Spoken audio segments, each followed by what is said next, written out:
கணேஷாய நமஹ. நம் வீட்டின் விநாயகர் பெருமானை பார்க்கலாம் வாங்க.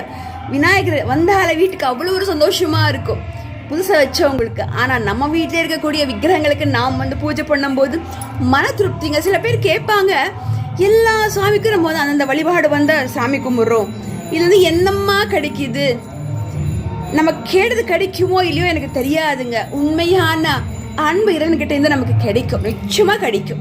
உண்மையான பக்தி நாம் செலுத்திருந்தா வாங்க நம்ம வீட்டு விநாயகரை அர்ச்சனையோட நம்ம பார்க்கலாம். பகவானே, என் விநாயகருக்கு குத்து விளக்கேற்றி நல்லா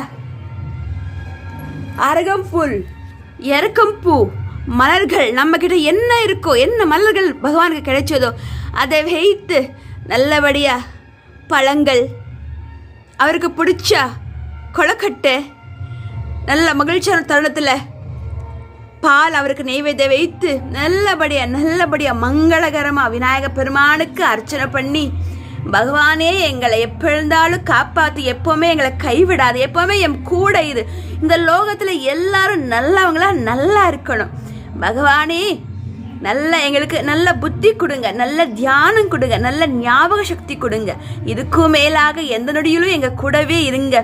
நம்ம நியாயமான வேலையில் எந்த தடங்கள் இருந்தாலும் அதை தடங்களெல்லாம் நீக்கி கொடுத்து எங்களுக்கு ஒரு நல்ல ஒரு மகிழ்ச்சியான வாழ்க்கையை கொடுங்க பகவானே. விநாயகர் பெருமானேன்னு முதல் கடவுளே போற்றி போற்றி. பார்த்தீங்கல்ல, இவ்வளோதாங்க ஒரு ஆத்ம திருப்தி.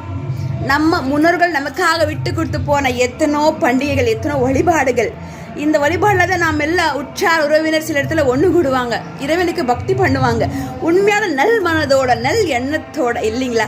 ஆத்ம திருப்திங்க இதுதானே நமக்கு வேணும். ஆத்ம திருப்தி இருந்தாலே போதுமானது. நம்ம இந்த உலகத்தில் ஜெயிச்சு வந்துடலாம். முயற்சியோட ஒரு நாள், நம்ம முயற்சிக்கு ஏற்ற மாதிரி ஒரு நாள் வெற்றி கழிச்சே தீரும். ஓம் கணேஷாய நம. மங்களம் உண்டாகட்டும் உங்க எல்லாருக்கும். நன்றி நன்றி நன்றி. ஓம் கணேஷாய நமஹ. அன்னதானம் சாப்பிட்றீங்களா? உங்களுக்கு கோடான கோடி நன்றி. கருப்பெருமன்னாலே விநாயகர் பெருமான் தானே. பகவானே திருஷ்டம்பலம்.